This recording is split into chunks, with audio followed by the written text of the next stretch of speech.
بند اور بہت سی بناوٹی باتوں کا دخل شروع ہو چکا تھا. بس ایک ہی اصول ہے جس پر حدیث کو قطعیت کے ساتھ جانچا جا سکتا ہے. اگر قرآنی مضامین کے مطابق ہو تو اس کو رد کرنے کا کسی کو حق نہیں. اگر مخالف ہو تو یا تو صلح پیدا کرو، تشریح بناؤ. اگر عقل تشریح کو تسلیم نہیں کرتی تو ہر ایسا شخص جو یہ تسلیم نہیں کرتا کہ ان دو حدیث اور قرآن میں تطابق ہے، اس کا فرض ہے کہ قرآن کو تسلیم کرے اور حدیث کو درست نہ سمجھے. سمجھے ہیں؟ اب آپ یہ کہیں گے، کہہ سکتے ہیں، نہ بھی کہیں تو میں کہہ دیتا ہوں کہ کوئی کس طرح پتہ کرے گا کہ یہ تضاد ہے. مختلف علماء نے باتیں کہی ہیں، ہم کس کی مانیں؟ قرآن کریم نے اس کا ایسا حل پیش کر دیا ہے کہ اس کے بعد کوئی سوال اٹھتا ہی نہیں. قرآن کریم نے سورہ بقرہ کی پہلی آیت میں یہ فیصلہ فرما دیا، ھدی للمتقین. اس کتاب میں کوئی شک نہیں ہے مگر متقی ہی ہدایت پائیں گے اور غیر متقی ہدایت نہیں پا سکتا. متقی کا فیصلہ اللہ نے اپنے ہاتھ میں رکھ دیا.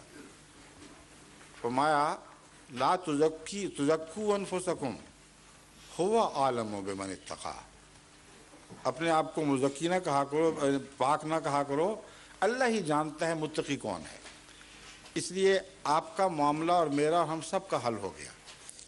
حل یہ ہے کہ قرآن کریم کی کسی آیت کی تشریح میں کوئی شخص اگر ایک حدیث پیش کرتا ہے، ایک آدمی کہتا ہے میرے نزدیک اس کا تصادم ہے اس لیے تسلیم نہیں کرنی چاہیے، ایک آدمی کہتا ہے کوئی تصادم نہیں ہے تسلیم کرنی چاہیے. تو اختلاف کی صورت میں ہر انسان کا تقوی اس کی مدد کرے گا. اگر کوئی اپنے نفس میں سچا ہے اور سچائی سے چمٹ رہنے کی صلاحیت رکھتا ہے تو اس کو پھر کوئی خوف نہیں ہے جو فیصلہ بھی ہو. سر ایک سوال، یہ میرا اصول، یہ جتنا میں نے بیان کیا ہے، پہلے مجھے یہ بتائیے اس میں کون سی بات غلط کہی. بالکل صحیح کہ جیسے آپ نے کہا کہ اگر آدمی متقی ہو تو اللہ تعالیٰ نے جیسے کہہ دیا کہ ہدایت مل جائے گی اس کو، ٹھیک ہے، وہ متقی ہوگا. اب اللہ تعالیٰ نے یہ بھی کہا کہ تم نماز پڑھ لو، تم روزہ رکھ لو، تم حج کر لو، تم زکوٰۃ دیتے ہو، لیکن اس سب چیزوں کی تشریح نہیں فرمائی. تو اس کے لیے ہمیں ضروری ہم محتاج ہو کہ سنت کے. اب وہ بحث ایک الگ ہے، آپ خام خواہ اس کو بیچ میں چھیڑ رہے ہیں. میری بات سن لیجئے. سنت کے ذریعے ہم محتاج ہیں ان آیات کو سمجھنے پر، بلکہ تشریح کے لیے بھی حضرت صلی اللہ علیہ وسلم کی تشریحات کے محتاج ہیں. اس سے ہرگز انکار ممکن نہیں. جو انکار کرے گا اس کا اسلام ہی خام ہو جائے گا. اس سے میں نے کہیں انکار نہیں کیا. میں صرف یہ سوال اٹھا رہا ہوں کہ اگر اس سنت سے ایک شخص یا ایک فرقہ ایک استنباط کرتا ہے اور کوئی دوسرا فرقہ یا شخص اس سے دوسرا استنباط کرتا ہے، پھر آپ کیا کریں گے؟ پھر یہ صورت ہے کہ آپ کے نزدیک دیانتداری سے جس طرف قرآن ہو اس کو مان جائیں، دوسرے کو بے شک چھوڑ دیں، اللہ آپ کو نہیں پکڑے گا. پھر اس طرح تو پھر یہ ہونا چاہیے کہ اللہ تعالیٰ کو صرف قرآن اتار دینا چاہیے، نبوت ختم کر دینی چاہیے. نہیں، کیوں ہونا چاہیے؟ دیکھیں میری بات سنیں، آپ نے تو ایسی بات کی ہے جو میں نہ کہی نہ عقل مان سکتی. نہیں، میں آپ کی اس بات کی میری بات کا نتیجہ نکال کے آپ نے کہی، یہ جائز بات نہیں. آپ کو کجبیسی کی عادت لگ رہی ہے، معاف کرنا. نہیں، بالکل نہیں. میرا صرف جو آپ نے، میں نے جو سیدھی سادی بات کہی، اس سے کوئی بھی وہ بات نہیں سمجھا جو آپ سمجھے ہیں.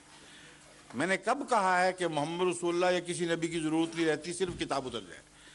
میں نے کہا محمد رسول اللہ کا احتجاج پہلے بھی تھا، آج بھی ہے، کل بھی جاری رہے گا. اور سنت اور فرمان محمد مصطفیٰ سے ہٹ کر جو شخص فیصلہ کرے گا وہ گمراہ ہے. اتنی ضرورت میں مان بیٹھا ہوں اور آپ یہ نتیجہ نکال رہے ہیں کہ پھر خالی قرآن کیوں نہ اتر آیا. قرآن اتر آیا، رسول اللہ صلی اللہ علیہ وسلم بھی تشریف لے آئے، سنت بھی موجود ہو گئی، اور ابھی حال یہ ہے ہمارا کہ پھر بھی 72 فرقوں میں بٹے ہوئے ہیں. اس لیے اترنا تو کتاب کا اترنا ایک نبی کو چاہتا ہے. ایک نبی ہی قرآنی کتاب کی تعلیم کو صحیح سمجھ سکتا ہے اور وہی جاری کر سکتا ہے اس سنت کو جو اس نے کلام الہی سے سمجھی ہے. اس کی محتاجی سے کوئی شخص آزاد نہیں ہے. یہ بحث تو کبھی اٹھی ہی نہیں، نہ میں نے یہ بات کہی کہ آزاد ہے۔ میں نے یہ کہا آج اس مقام پر جب ہم اس طرف نظر کرتے ہیں جہاں محمد رسول اللہ تھے تو 72 آوازیں سنائی دیتی ہیں۔ ایک آواز کہتی ہے کہ محمد رسول اللہ نے یہ سنت پیچھے چھوڑی تھی، ادھر آ جاؤ۔ ایک آواز کہتی ہے وہ سنت پیچھے چھوڑی تھی، ایک کہتی ہے نہیں دونوں غلط، یہ سنت پیچھے چھوڑی تھی۔ شیعہ آواز دیں گے کہ محمد رسول اللہ کبھی بھی ہاتھ نہیں باندھتے تھے، دونوں ہاتھ چھوڑ کر نماز پڑھا کرتے تھے۔ سنی آواز دیں گے بالکل غلط، رسول اکرم صلی اللہ علیہ وآلہ وسلم ہمیشہ ہاتھ باندھ کر نماز پڑھا کرتے تھے۔ اہل حدیث کہیں گے کہ جب اللہ اکبر کے رکوع سے اٹھتے تھے تو پھر ہاتھ کھڑے کر لیا کرتے تھے، ہر آواز کے وقت رفع یدین ہوا کرتا تھا۔ باقی پھر کہیں گے غلط غلط، بالکل نہ ماننا۔ اس صورتحال کا حل میں آپ کے سامنے رکھ رہا ہوں۔ محمد رسول اللہ علیہ وسلم کی ضرورت سے انکار کو میں کفر سمجھتا ہوں۔ میں یہ کہہ رہا ہوں کہ جب محمد رسول اللہ صلی اللہ علیہ وآلہ وسلم کے نام پر اختلاف شروع ہو جائیں، جب آوازیں یہ اٹھیں کہ آپ کے کہنے کا یہ مطلب تھا، آپ کی سنت کا یہ مطلب تھا، اس صورت میں اول قاضی قرآن ہوگا، اور ہر شخص اگر دیانتداری سے تقوی کے ساتھ فیصلہ کرتا ہے تو اللہ اس کو اس کے تقوی کے ذریعے پہچانے گا۔ اگر تقوی سے فیصلہ ہو تو اگر غلطی بھی ہو جائے تو سزا نہیں ملے گی، برکت سے محروم رہ سکتا ہے۔ غلطی کا نتیجہ تو ضرور بھگتے گا لیکن عذاب کی صورت میں نہیں۔ مثلا اگر آپ ایک ٹریفک رول کو کے پابند رہتے ہیں اور ایکسیڈنٹ ہو جاتا ہے تو ایکسیڈنٹ غلطی ہے، غلطی کی سزا تو مل جائے گی، مگر ملکی قانون آپ کو کوئی سزا نہیں دے گا۔ اگر آپ نے قانون بھی توڑا ہو اور پھر ایکسیڈنٹ کیا ہو تو ساری ذمہ داری آپ پر آ پڑے گی، چوٹیں بھی لگیں گی، کار بھی ہاتھ سے جائے گی، اگلے کا جرمانہ بھی آپ ہی بھریں گے۔ تو یہ مضمون ہے وہ تقوی کا جو میں آپ کو سمجھا رہا ہوں۔ قرآن یہ ہم سے وعدہ کرتا ہے کہ اگر تم اختلاف کی صورت میں قرآن سے سمجھنا چاہو تو یہ کتاب شک سے پاک ہے، تمہیں صحیح رہنمائی کر دے گی، لیکن شرط تقوی ہے۔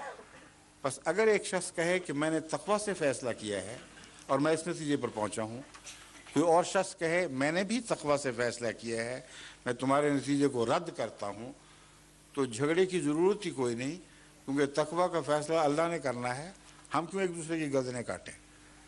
آپ اس کو کہیں بہت اچھا، میں تمہیں سمجھانے کی کوشش کرتا ہوں کہ میری سوچ درست تھی، تمہیں حق ہے، تم اپنی سوچ کی درستی مجھے سمجھاؤ۔ اس سے آگے ہمیں کوئی اختیار نہیں ہے کہ ایک دوسرے کی جان مال عزت پہ ہاتھ ڈالیں۔ اور اگر اس حالت میں مرے اور غلطی بھی ہوئی تو چونکہ اپنی دانست میں دیانتداری سے فیصلہ تھا، خدا اس پر نہیں پکڑے گا کیونکہ وہ عالم الغیب ہے۔ یہ میرا مسلک ہے، اس میں کوئی خرابی کوئی نقص دیکھتے ہیں تو متوجہ فرما دیں، ٹھیک ہے؟ شکریہ۔